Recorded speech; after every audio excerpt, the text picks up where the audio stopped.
this country is at war with Germany. We shall go on to the end.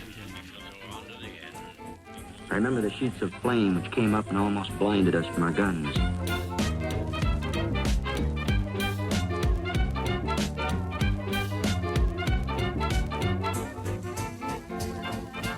Starting with small raids at the beginning of the war, the aerial offensive grew into a massive operation. Huge air armadas would eventually pulverise Germany, with the Mighty Eigth Airforce flying by day and the Lancasters of Bomber Command by night. This 24-hour campaign seriously damaged Germany's ability to make war and killed hundreds of thousands. I'm Angus Wallace, and joining me is now regular of the podcast, Jonathan Trigg, whose new book is The Air War Through German Eyes, How the Luftwaffe Lost the Skies Over the Reich, which looks at the air war from the point of view of the Germans. John, it's great to have you back. So, pre-war, there is this idea, and to coin a British phrase, the bomber will always get through. Did the Germans have the same fear they might face bombing? Are they sitting there before the war thinking, if the British or French bombers get through, how are we going to counteract that threat? They put very, very large-scale preparations in place before the war because they were really worried, particularly about the British, less so the French, but particularly about the RAF bombing their cities, and that civilian morale would just collapse almost overnight. They were far more scared of that than we were of being able to achieve that. We thought, will we be able to achieve it? The Germans were convinced it would, that the average German civilian would just have to hear the drone of an aircraft overhead and would immediately raise a white flag. So they put an enormous amount of effort and resource into preparing people, local classes and lessons for what happens if the bombers come over, and getting all of the fire services ready. Right, we're going to, coordinate it all, bring it all together from regionals and cities, and of course, huge investment that just expanded massively once the war kicked off into anti-aircraft weapons. I mean, just vast amounts of resource put into thousands of guns that just ringed every town and city of appreciable size. It's akin to what the Nazis were worried about in terms of the provision of consumer goods for the German population. It was like, oh my God, if they can't get the consumer goods they want, they'll all surrender, and they'll be marching on the chancellery and overthrowing us. They were petrified of in a way that I don't think at the time we perceived at all. We thought, well, firstly, we didn't think about hitting civilians. We had this mistaken view, which was not backed up by the technology available, that we could just, we could literally hit a car traveling along a German road from 5 miles up in the sky with a bomb dead easy. And it just wasn't possible. So we thought we would hit military targets, industrial targets, destroy that infrastructure without breaking the pane of glass on a house next door. Whereas the Germans thought it's going to hit civilians, and the civilian population will rise up, throw us out of power, and then collapse into a fit of despair. I guess everyone's reading Dewey, isn't it, from the 20s? So they're all panicking about his calculations about destroying houses and breaking morale, and I think Dewey's Italian, isn't he? So they're probably all feeding from the same fear. Yes, very much so. And Dewey just comes up again and again, and everyone's thinking about going, yes, it's the era of the bomber. And as you said, the bomber will always get through. And I look at it and go, well, yes, but the bomber may get through, but it's got to then hit something. But there was this whole theory which had run far ahead of the technology available. And this is coming back to the comments we made about Masters of the Air when we started. They start talking about it fairly early on. And like I said, I haven't watched much of the series as yet. This difference between the British and the Americans and precision daylight bombing, in inverted commas, versus obviously, the night bombing that we went to very early doors. And I want them to kind of develop that theme through the series, because it was a fundamental difference between our approaches. And I have to say, I think the British approach was much more honest in terms of they couldn't admit it to the general public, but they could admit it to themselves, going, the Butt report and so on, saying unless the target is the Isle of Man, we're not going to hit it. And even then, that's going to be a stretch. So we just need to blanket bomb it. The factories we want to hit are right in the middle of this area, but let's just give a big blotch on the map because that's what we're going to hit. And hopefully we'll hit someone there, but the rest are just going to squash civilians and wipe out housing. And whereas the Americans all the time were, I think, kidding themselves, going, oh no, because we do it during the day and the Norden bomb site and all this type of thing, etc., we can literally hit the centre of a darts board. And you're going, no, you can't. On occasion, I mean, obviously the Focke-Wulf aircraft plant at Marienburg, that was amazing precision bombing, but that stands out simply because it was against the trend. The Americans would just hit everything like we did. They just do it when it was sunny. But the British do start initially. They weren't night bombers. We did start bombing during the day. I mean, in the early war, I think it's always important to remember from the British point of view that the heavies don't come online until sort of 42. So there's quite a lot happens before that. But in our heads, the iconic Lancaster raids are much later in the war. So this early part of the war, why do we switch to nighttime bombing? Because we also don't have the mass of bombers in the air at 40, do we? 41. Yeah, we don't. And the bomber force at the beginning of the war was small. It was mainly obsolete. So old Whitleys and Hampdens and so on. It would definitely not the 4-engine heavies, the Lancasters that are always, that we recognise, dam busters and so on and so on. But we thought on the corollary of that, the bomb will always get through, that it didn't actually matter. And the medium bombers that we had, even the most up-to-date ones like the Wellingtons and so on, they would get through and they could accurately bomb a whole series of targets. We were determined that we would hit military targets rather than civilian, industrial or what have you. So lots of rules at the start going, no, you can't fly into Germany direct. You can hit on the borders. We want to hit the naval installations. It's much more of a strategic approach at the start. Very, very much so. And then we have the Battle of the Heligoland Bight, where we launched a daytime raid in December 39. And the Germans just couldn't believe it. I mean, we described it, our own side, as saying, our planes came on like Cromwell's Ironsides. And you go, that's absolutely marvellous. But that was the 1600s, wasn't it? So maybe not a really good way of doing things. But the bomber crews thought, yes, we've got machine gun turrets all over the place, although not nearly as much as the later bombers. We'll be safe. And of course, the Germans are looking at it going, well, surely this is wrong. And they're thinking that they made a huge mistake because it's the visibility is absolutely fantastic. The sky's absolutely clear. They've got no fighter escort. We're gonna make hay here. And they just wave after wave. It was literally honey to bears. And they just calling each other in, and all of the fighter controllers who are still learning their trade, just going, this is a feast, an absolute feast. Let's just vector in as many as we can.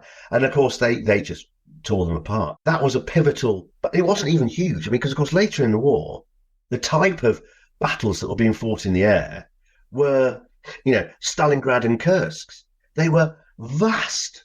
We're talking, 1,500, 1,800 aircraft, which I still can't get my head around the scale. Fighting in the skies over Germany. Then we're talking, it's in the dozens. That's it. So we're still talking small scale, but literally the British decide effectively from that one battle, Heligoland Bight, that's it. In most circumstances, we're now going to switch to night bombing. And of course, you then got an entire bomber command, which, as we said, is not great, but who've never don't fly at night. So of course you can imagine that the pilot at the back of the briefing room going, well, that's a jolly good idea, sir, and I think that's absolutely wonderful that you thought of that. One slight problem, it's we've never been trained to fly at night and to bomb at night, and we don't have the equipment, and our aircraft aren't designed to fly at night, and the whole of Europe's in blackout. So also, how the hell are we going to find any targets? No one's trained to do it, so we're going to have to train. So as well as expanding out the force as quickly as possible, we're going to have to train them to fight a completely different way than they thought was ever possible. I mean, it was amazing, really, that high command decided this is what we're going to do, and then followed up on it and stuck with it. Incredible, really. But at the same point, much of this air war over Germany is someone changes tactics and the Germans have to react to it. The Germans then have to react. So, because they have the same problem. They don't have, how do you fight at night where you haven't got radar to find the bombers coming in? They aren't trained. You can't exactly fly around with spotlights on your headlights on your fighters trying to find aircraft in a night. No one had the technology, and the Germans definitely didn't. And they were going, how are we going to combat this? And at the same time, they thought, well, it's a flash in the pan because they're not trained to do it either. So we need to prepare a bit, but not overly much. You're absolutely right on the technology question. Is that much more than the land war? The war in the air was technology driven, very, very much so, and it was. It's a ratcheting up all the time. One side makes a breakthrough, and the other one's then got to not only match it but exceed it, and that you can see that it goes up and up and up in a space of the short time, really, of the Second World War. The change in particularly the night battle was dramatic, and you obviously at first they were going right. The Germans going, there's Goering going, we'll just create we'll create a night fighting kind of staffel of whatever. I was going to say squadron, but of course they're not the same thing. But much the same. That's what we're going to do, and we'll just fly. They'll fly around a bit. And of course, the first pilots that were doing it, people like Johannes Steinhoff and all that, going, "Oh my God, this is absolutely petrifying." I literally, I'm taking off from my airfield, and then I'm in this, and I can't see a thing, and I'm absolutely crapping myself. The entire time I'm in the air, let alone trying to find a British bomber. And of course, in the way that we bombed as well, and of course that developed over time, of course. But having the bomber stream rather than, as the Americans did during the day, this huge armada. You find it and you go, oh, there it is. Yeah. But at least you know it's all in there. But of course, night bombing, it was crews are told where the target is and what time they want to, and they should be over the target. But apart from that, it was a case of, we want you to fly in this kind of general direction. But they operated independently, in effect. So as a German night fighter pilot, you're up there going, I might find one, but if I find one, there's no guarantee there's any more anywhere close. They could be all over the place. And it just would have been, they're terrified. So, of course, they use searchlights, and they come up with all sorts of weird and wonderful ways. Can we fly using the moon and ambient light? Can we put searchlights around and try and cone the bombers, and then we'll come in on that, and then we'll try and then we'll have radio beacons now. Great, we'll have a radio beacon, and we'll have one fighter up that's circling around the radio beacon, and hopefully that will show it. And the radar's still in its infancy, and people like Goering is like opening the backs of radar sets, going, well, it's just a lot of wires, isn't it? I don't understand it. It's therefore going to be rubbish. And then then as it got later in the war, they start to bring the radars down, cramming them into the nose cones of German fighters. Because before it was, we've got the Würzburgs, and we've got this, and we've got one of them can tell you, yes, there's a bomber generally in some sort of area 50 miles away coming towards you. But we have no idea if it's a mile up or 5 miles up. It's somewhere. In that area. But then as it gets closer, we've got another radar set that can actually bring you in a bit. And it's just, the complication. The Germans moved from kind of single fighter pilots who are trying to use ambient night light and trying to use searchlights and so on into crew-based activity where the pilot just has to focus on flying the plane and any bombers they find. But then they've got crew members behind them, and they're literally hunched over their radar arrays, and listening all to the wires being brought in by their ground controllers. It is just, it's such a different way. And of course, it means that those crews increasingly become incredibly specialised at what they do, as their machines are. And the Germans just can't train them quickly enough. They can't do the radar as quickly as they like in terms of production. They can't do anything. And of course, we learn the mass. Mass is the key. And so on, put enough of these things together. And even as the German kind of Himmelbett system, as they started to call it, with, Kammhuber's boxes all over Europe and so on, to try and stop our bombers and so on. It just wasn't enough, because you just focus it through several defensive areas at the same time. And German fighter pilots could shoot down 10, 20 bombers, but in that time, 350 have got through. And it's a technological race. So the scientists are as important, and scientists and engineers are as important in the air war as the crews themselves. It hadn't occurred to me, actually, until you just mentioned it then. The Luftwaffe end up sort of being sent all over the place. They're firefighting, they're on the Eastern Front, then your units are moved down to the Mediterranean, then they're back in France.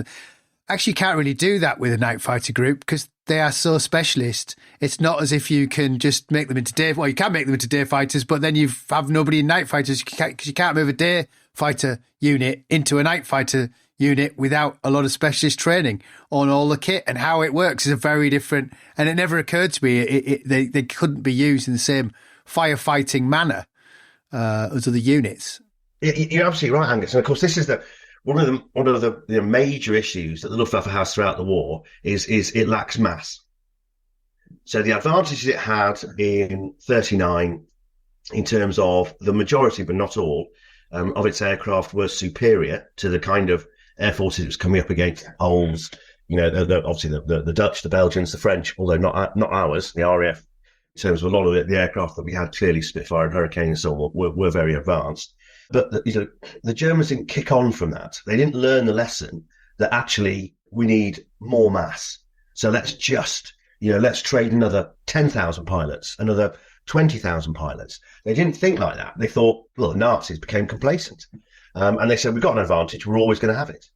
It's as simple as that. So when they were forced to specialise in night fighters, they again didn't do the maths in terms of we need to have huge numbers of these to combat.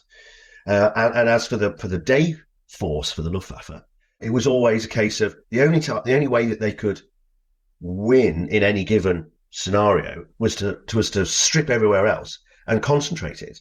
And of course, that's what they did in 1941 against the Soviet Union. But then, as you said, it starts to then leak away to the desert. And they've got to focus, an enormous amount in the desert, but not enough because they've still got to cover the Soviet Union. And then for every offensive onwards, I mean, even come, July 1943 in Kursk, the Germans realised that for any sort of effect from the air, they were going to have to focus pretty much every aircraft they had on the Russian front on that one battle, strip everywhere else. At no time was there a kind of a post-analysis, be it from that or else, that says, hang on, chaps, the issue that we have is lack of mass. So we've constantly got to do the old Clausewitz thing and concentrate in one area for a short period of time in order to have any discernible impact. And the rest of the time we've spread too thin. So we need to get over that by just investing in huge amounts of aircraft and crew and pilots and so on. And they never succeeded with that. And it was amazing in some ways that the night fighter force got the resources that it did. But even then, I mean, Kammerhuber, who was a conservative with a small c in terms of his thinking and so on. He was less of a kind of a radical innovator. He was a thinker to a degree, but he never took that kind of last step, really, the early doors in particular, that said, this is how we're going to beat them. His thinking was, this is how we are going to cause attrition, but not how we're going to win. And when he finally did, it smacked to the Nazi high command of a power grab. When he eventually said, right, we need to triple the size of the night fighter force and so on and so on. They were like going, whoa, easy, Tiger. We're not going to do that. And he was unable to convince them. And that was the most important job that he had, really, was to say not how we are going to manage the war in the air at night. It's how we're going to win. He didn't get the Nazi leadership to make, because he didn't make it himself. He didn't make that leap. Yeah. Now, you referred earlier to the Butt report. So we're looking, which sort of comes out in the summer of 1941.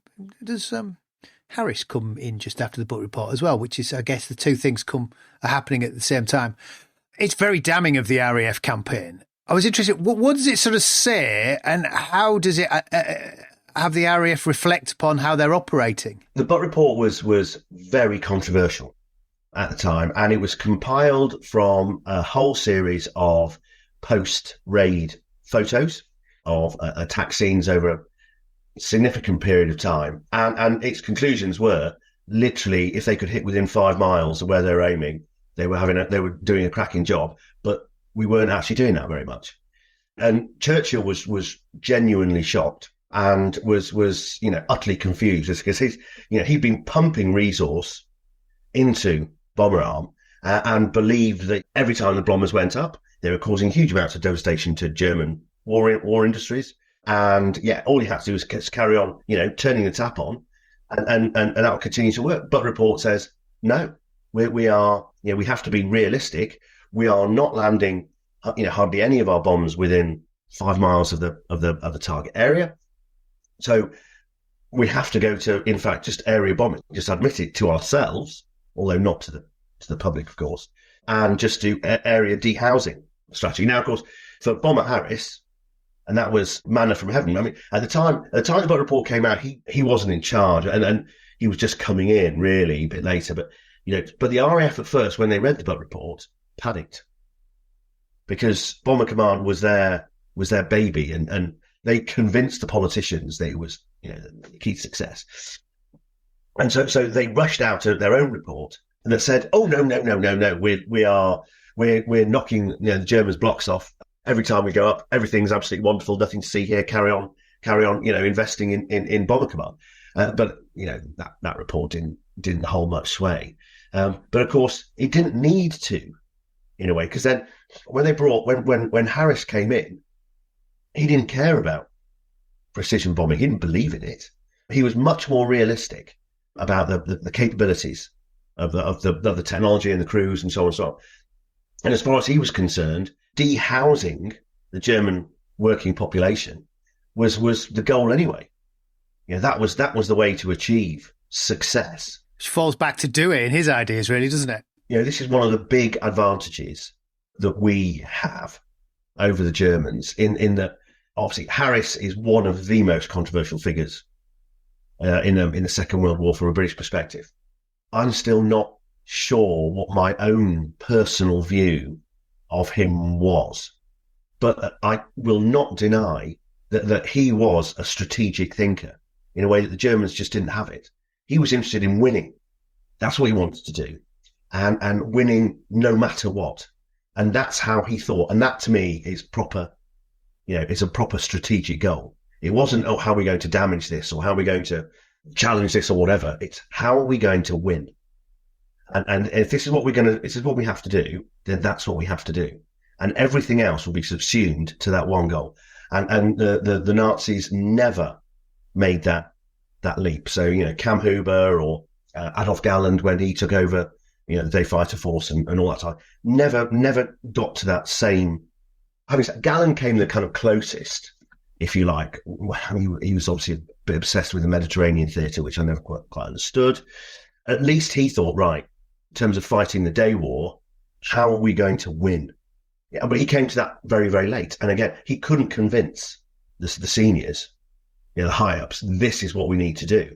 That's where Harris, for me, really succeeded as a strategic leader in terms of not only was he able to make the intelligent leap as to this is we need to win and this is how we're going to do it, but more importantly, he was then able to convince the seniors around, above and around him, this is my plan, this is what we're going to do it. Nazis just didn't accept that, and that was a failure of leadership, and both on their part, but of course on the likes of Cam Huber and Galland in terms of convincing them. Whereas Harris did. They might not have liked him, but he absolutely succeeded in convincing them. This is what we're going to have to do. Just take the pill. How is he selecting his targets? Is there a sort of a strategic element to it, or is he avoiding where they know there's German anti-aircraft batteries, or has he got a list of cities and population and he just works down it? Well, it's a very good point. I mean, he ranks them by score. He agreed with his staff that they allocate points. So they say, right, so how big is the city, population, what industries are there? How many factories making tanks? How many factories making aircraft? How many oil installations? All that. And they each allocated points. Oh, right. So it's 3 for an oil installation, and it's 2 for a tank factory, and it's 5 for a fighter factory. And then they put them all together and they say, right, list them then in terms of, our top 100 greatest hits. And it started at the top, and of course, Berlin was always at the top because the concentration of war industries and the size of the city, etc. But then went through it, and then literally it was a case of, right, we'll start at the top and just work our way down until there's just nothing left. And of course, when it comes to the practicalities of that, it wasn't as easy because, of course, weather reports. So, skies over southern Germany, so target southern Germany, the weather would usually be better over there than northern Germany, particularly during the winter, and there'd be hours of darkness and all the calculations that went into to doing that. But apart from that, in principle, it was, start and stop, work our way down until there's nothing left. So was it a shock? I mean, I think it's Cologne, the big 1,000 bomber, the first 1,000 bomber raid. Is it a shock to the Germans when the British, the RAF turn up with 1,000 bombers? It's a tremendous amount of aircraft. Well, it's just incredible. And of course, Harris stripped every training unit and God knows what else to hit the 1,000 bomber goal. But it was a huge shock for them. Absolutely huge shock. The Germans completely thought that they would get bombed, but nothing like on that sort of scale. They thought that the British had nowhere near that amount of bomb, that even if they had, they couldn't concentrate them in anything like in terms of an effective amount, and that no matter what, their defences would hold out. Cologne was ringed by anti-aircraft guns, and they had, their night fighter organisation was starting to sort itself out. So they were going, our defences are good enough to deal with this, and they were in total shock because Cologne is was and still is a very symbolic city for Germany. It sits there on the Rhine, have lots of festivals there, etc., and architecture and so on and so on. And they thought, no, we're safe. They're gonna hit us. We'll take some casualties, but the sheer level of what the British were able to put in the air and then bring down in terms of tonnage of bombs on the city itself was just a huge shock. Not as great as Hamburg was, obviously, and you can see, obviously casualties in Cologne from the raid were kind of in the hundreds and so on, whereas Hamburg, just tens of thousands. I've read a lot about Hamburg and so on previous, but until I did the research for this, I didn't really understand how close that came to, as we started off, in terms of cracking German morale. I always thought that during the war, German morale was rock solid, and the Nazis were wrong to think that the home front, could crack. But then do the research into Hamburg and you go, actually, that came pretty close. If the Allied bombing campaign could replicate that across another 3 or 4 of not Berlin. Berlin was a special case, of course, in many ways, but Germany's biggest cities, then there was a chance that the state could implode. But Cologne, massive shock to the German public.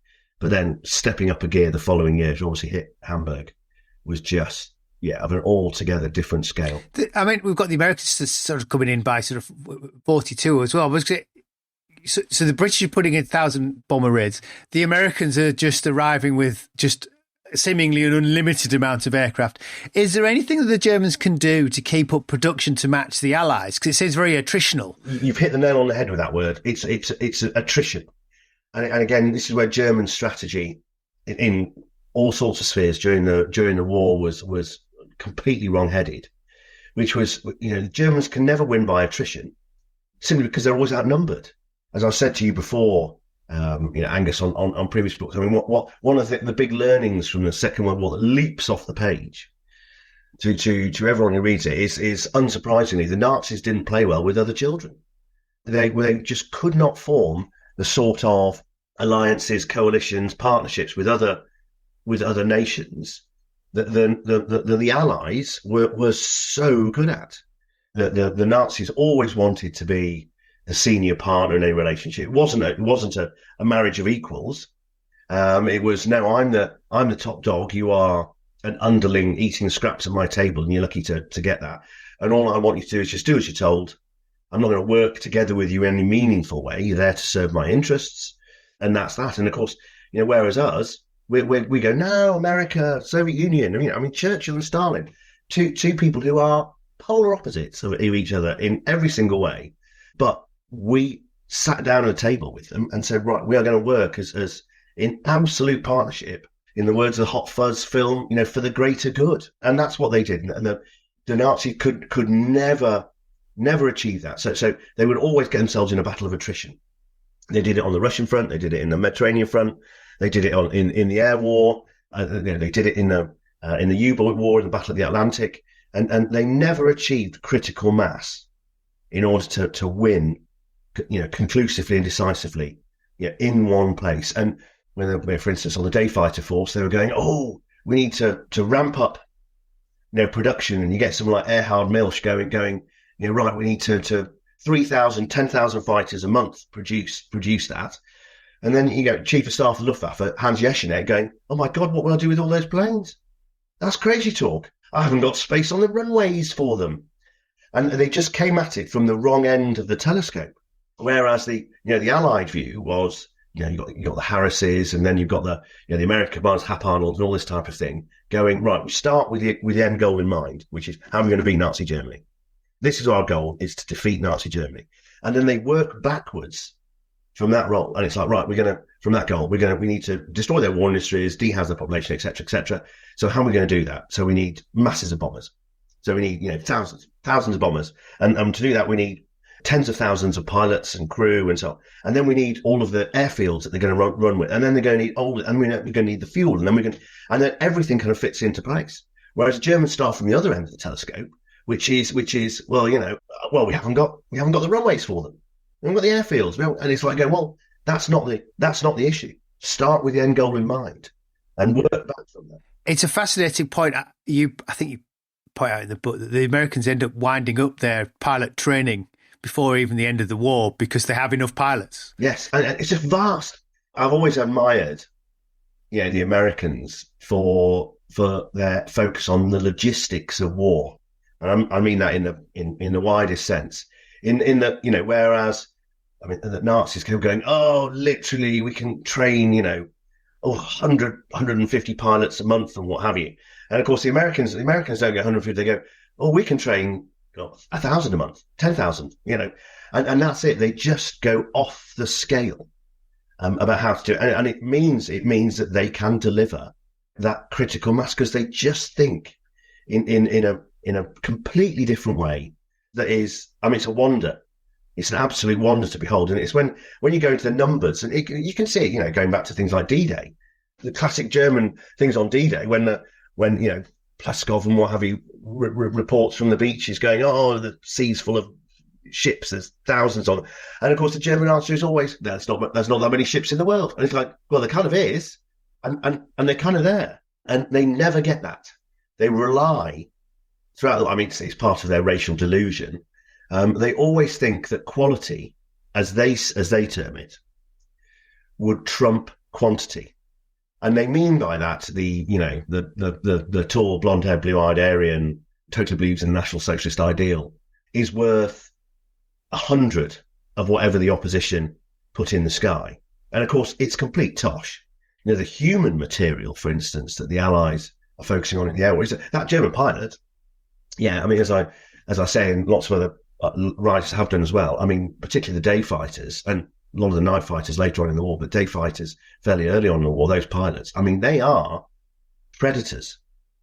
They are aerial predators of the highest class. Look at any stats for German fighter pilots and the number of scores that they were able to build up. Eric Hartmann will never be beaten on 352. It's not going to happen. But to reach 100 scores as a German fighter pilot was no big deal. We look at our guys and you're going, oh, Bob Stanford Tuck and all this type of thing. You're going 30 or 40. Wow, isn't that incredible? It is. And you always go, well, how can they not beat us then? If they've got loads and loads of guys scoring 100 plus, whereas we've got not that many who are scoring 15 plus and so on. And you go, yeah, but for every one of those, we've got 500. So they don't need to do huge scores because it's the sheer volume. And, the way that the probabilities work out is that, your German flying aces, incredibly expert and amazing as they are, they're going to become casualties sooner or later. That's just the nature of the beast. Just knocking one of them out of the air has the same effect as knocking 80 of ours out. And you can't do that. The human material that we've got and the technological material, the equipment and so on, is just as good as the Germans are. So your belief in the superiority of the individual falls down completely at every single level. And yes, you've got to have excellent pilots and excellent crews in excellent aircraft, but we've got exactly the same, but just a lot more of them. It's kind of it's winning the way to defeat, really, aren't they? Yes. And go back to what we started on, I feel, you read it and from obviously a German perspective, the diaries and the letters of the fighter pilots in particular, both day and night, but particularly day fighters, and going up against the Americans kind of day after day, and it's dreadful. After a while, these guys, because they weren't rotated out, so unless they were wounded or managed to get some sort of staff job and so on, they were just at their frontline units, just week in, month out, month out. The level of attrition that they were facing was just shocking. I mean, you read some like Heidknocker's memoir, and he was an avowed Nazi. This guy is no shrinking violet, and he's definitely not the post-war. Oh, I was never a Nazi. No, I'm a good German. No, he's very clear. I'm a Nazi, believed in it utterly. You read some of the stuff when he was fighting in the Soviet Union. He's enjoying it. He sees them as racial subhumans that need to be destroyed, and he's successful. Transfer that to when he starts to fight the Americans during the day war. After 3-4 solid days of just combat, he's a wreck. This guy is an absolute wreck, and he's just when his boss then finally comes in and says to a few remaining pilots of the group, saying, "I've managed to get us stood down for a few days." He's in tears of relief. They are just being crushed. You read the things that were done. So they would be you're 5 miles in the air, and your plane's on fire, and then you're trying to get out of this burning cockpit, and of course they're all petrified. Oh, I can't open my parachute as soon as I get out of the cockpit because I've got the aircraft all burning fuel. So I'll just fall through the sky for a while. That's what I'll do. And, bits of me are on fire and what have you. And then hopefully the parachute opens and I'll land and I'll be injured. And then it wasn't, I've got recuperation for a few weeks and what have you. It was like, great, we've got another fighter plane for you here. So you're up again tomorrow. And it's like going, okay. Thankfully, the milk system is producing endless amounts of brand new planes for you to get into. Absolutely. You lucky devil. And those aircraft are changing all the time. One thing I hope we kind in the book, in the photography piece showed that because it is quite difficult to have them juxtapositioned together, the kind of the difference in the fighter aircraft in terms of the variants. So Messerschmitt 109, the Bf 109, you look at the early versions, the Emil, in particular, that's fighting in the Battle of Britain, and there is this sleek, real racing snake of an aircraft that is designed to be light, and to fight other fighters at a high velocity and lots of turning and so on. You look at the kind of Gustavs and so on that come along later to fight the bombers, and it looks like a muscled freak. It's the Bf 109 on steroids, and the difference between what is the same aircraft but different versions, because that's that way they have to make them in order to have any sort of chance of survival. Suddenly, if there's weight almost doesn't matter. It's armor plating around the pilots, and we need more weapons, bigger and bigger guns. I mean, the only kind of parallel with that is in obviously the German Panzer Arm. So they start with the Mark 1s and the Mark 2s, and a Mark 3 is a bit of a biggie. And so, but of course, you can look at a Mark 3 versus a King Tiger at the end of the war. The difference is just chalk and cheese. But at the same time, they're upgunning all these planes, which is fine to take on certainly the American B-17s. Then the P-51 Mustang arrives as an escort plane, and the fighters then have to presumably go back to being aerial combat fighters to combat the long-range escorts. So they don't function in either way. You're absolutely right, and that was it. So the Germans were kind of it was part of that technological battle as we discussed earlier. So up-armouring, up-gunning their fighters to challenge the B-17s and the Liberators, and they just didn't think that the Allies would come up with something like the Mustang.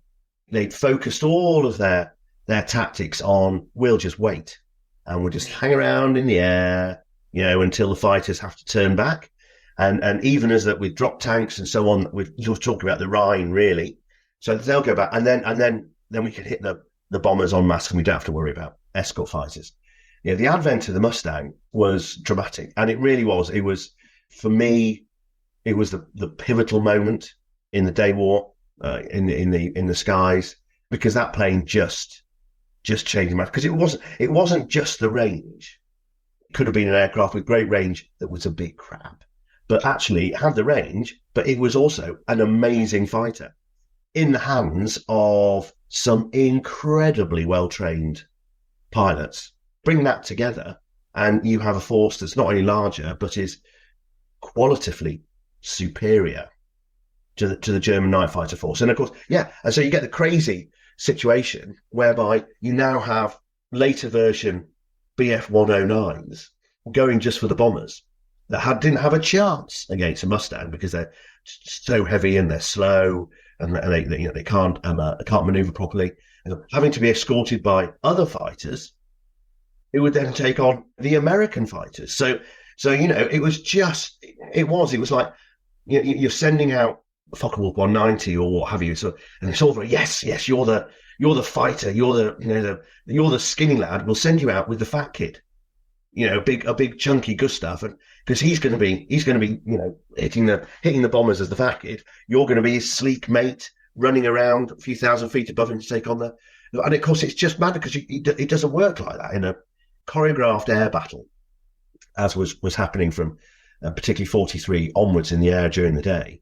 You just can't organise like that. Germany's response always is stopgap measures.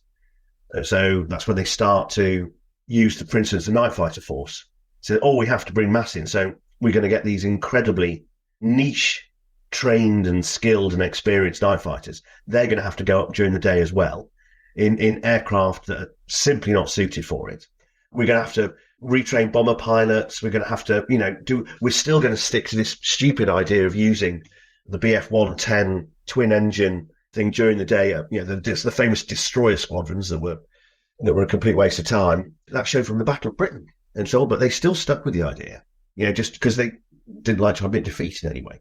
And it's all stopgap after stopgap after stopgap to try to deal with a situation that was spiralling beyond them, to be honest.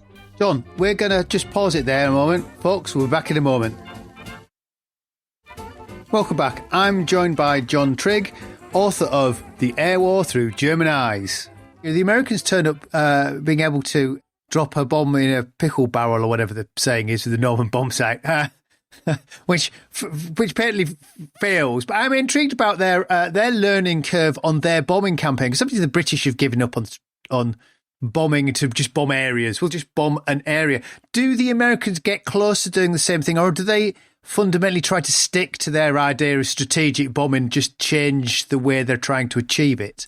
Yeah, that's a fascinating question, and the answer is rather complex in terms of from all the research you can tell that the Americans realised, that the seniors did themselves, and the crews to an extent, that they couldn't drop a bomb in a pickle barrel, and that there was an awful lot of kind of sense in what the British were saying, which is just abandon it and just accept that it's going to be area bombing.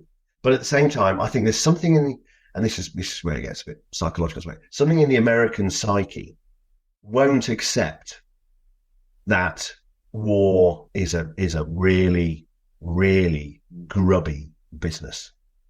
Because they have this view of themselves, knights in shining armour, and doing the right thing, that they won't, they're decent people, at heart. I have no problem with that. But then it creeps into self-delusion, because we would never, on purpose bomb civilians and kill civilians and so on. We don't want this collateral damage, that awful phrase. And collateral damage, of course, just means killing innocent civilians. But the fact is they were doing it. And at least we were a lot more honest, I think, with ourselves about what was possible and what wasn't. And so the Americans kind of stuck with their precision bomb because they just could not admit, even to themselves, that wasn't going to be 100% effective in any way. When they flew, what they wanted, even for their technology, was clear skies, and if not, they go on and hit a secondary target. But lots of the time, I'll just drop the bombs here. It'll probably work. We'll hit something, but they just refused throughout the war to admit that there was a lot more in my view, honesty in the British approach. I commend them for wishing to, focus on just hitting military industrial targets. The amount of casualties they took in order to achieve that by bombing during the days was horrendous. But I just don't think it was, and they stuck to it. So, I commend that. But I think, overall, the other way to look at it is that what it allowed to do was in effect bomb Germany around the clock. So from a German perspective, they just couldn't catch a break, could not cope. And you're absolutely right. So, come the evening, they know all of the British bombers are taking off from all of our, airfields and so on and coming over to bash all their cities. And then the next day, it's dawn. Oh, marvellous. Thank goodness the night's over. Oh, here come the Americans to have a go as well. And it's just round the clock. What's amazing is after Harris believing 30% dehousing, morale will collapse. Douhet has been banging on about in the 20s. Oh, well, you can bomb people into submission. They have round the clock bombing somewhere. You don't know where they're going to hit. Yet morale is maintained to some extent. The country sort of continues to function. And it must have been a very odd, that weird COVID phrase, the new normal that they must have had to live with. Yes. This is where, the centralised control of a dictatorship has, worked for them quite well in terms of they were able to mobilise, Nazis were able to mobilise society to deal with the raids. I mean, they're still paying compensation. Your house would get bombed out and what have you, and you then went to the local Nazi party office where it was come in, fill out your insurance forms. We'll fix, and it was, how much compensation do you get for what happened? Oh, bomb fell through the roof. Fill it out, you get some money. We'll sort you out some temporary housing. Here's a chit. Go to the next door office, and they'll give you some blankets and some food for now, and etc. And then go to the next door office. We'll put you up some temporary housing. They really did structure the society and the response to it so that they could continue onwards. And because we never managed to achieve anything like Hamburg again, morale didn't take a hammer blow that it needed. And we as the Brits can understand that perhaps more than anyone else in different scale, obviously, but Nazis bombed us during the Second World War a lot, and our morale didn't crack. We continued onwards. It was horrendous, but people just kind of got on with it. And if anything, it kind of brought society together in a way. We're all in this together. The Germans did that to an extent, but it was just amazing, really, that they managed to just crack on. For us, for the Allies, in terms of their bombing campaign, of course, we then started to go, well, what?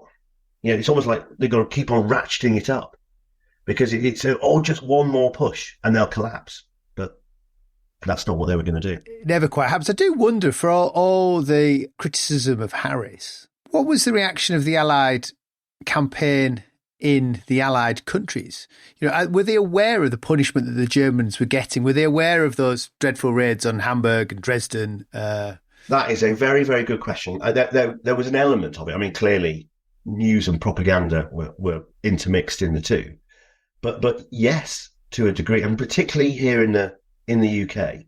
America less so, obviously, distance and so on, and they weren't directly affected in that way. But for us, the government they wanted the population to know that we were hitting back, and that what we'd suffered was being visited on Germany 10 times and more. So they weren't bloodthirsty, and they weren't kind of going, oh yes, great, we've killed lots of women and children tonight, yay. But they were kind of, no, we're giving them a pasting.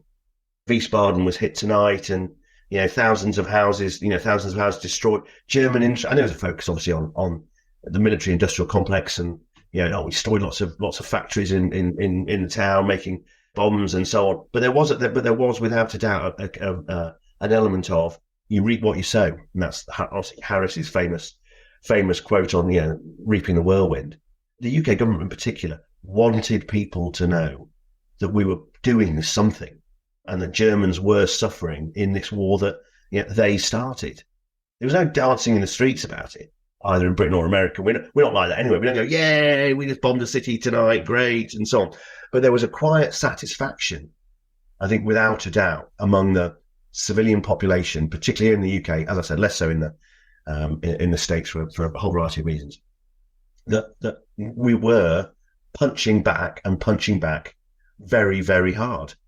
There was a feeling among most of the population that, you get what you deserve. Well, it's propaganda gain, presumably, if you can show that you're hitting back in the air war. Yes. And of course, Churchill at the beginning knew that was the field, that was where we could hit back. We can't land troops in Kiel Harbour and start taking northern Germany by storm in 1940, but we can bomb the buggers.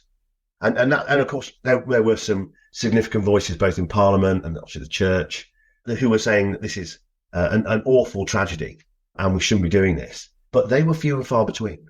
For the majority of the population living under the threat of German bombers, because of course, it wasn't just the Blitz in 40. They came back into the Baby Blitz and the Baedeker raids and so on and so on. So they were still hitting. They were still hitting us. And of course, their lives were upended. Sons and husbands and fathers and so on, sent overseas to fight because of what these buggers had done. They'd started this war. The only way it's going to finish is if we win. So whatever we've got to do to win, it's absolutely fine with us. And yeah, they had no issue with it. And they wanted government to hit back. They wanted government to tell them they were hitting back and they could believe it. So they felt a bit better as they looked at their powdered eggs whilst working 16 hours a day and God knows what else, and hoping I get a letter from brother Paul who's in North Africa fighting in the 8th Army. So it was a case of, yes, please hit them and hit them as hard as possible and let's just win. I certainly think my uncle was proud of bombing Germany when he bombed Dresden and Berlin and everywhere else. Yeah. And I certainly don't think my father could care less. His point was they started it. Yeah, exactly. And I mean, Dresden, it's funny that you should mention that, because Dresden, hugely controversial. I can understand it, because by then we'd won. The war was pretty much over. And it was like going, actually, yes, we weren't going to lose the war at that stage, but we hadn't won. The Germans hadn't surrendered. We were still losing troops at the front. The Russians were losing thousands. And us and the Americans were still having to fight our way through Germany. And men were dying every day.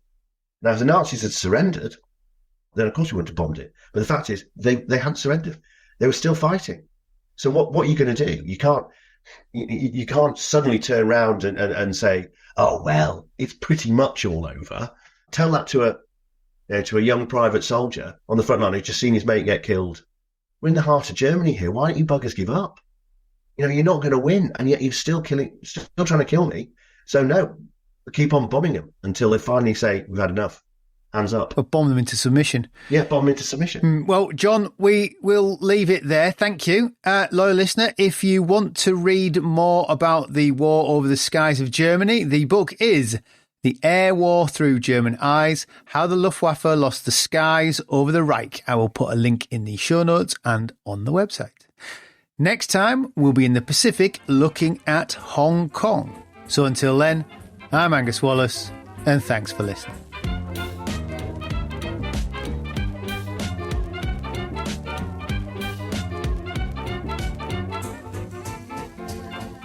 Jerry 88mm gun hit our tank, blew us the hell out of it. Stalingrad can never be repaired. As Allied Commander-in-Chief, I have granted a military armistice.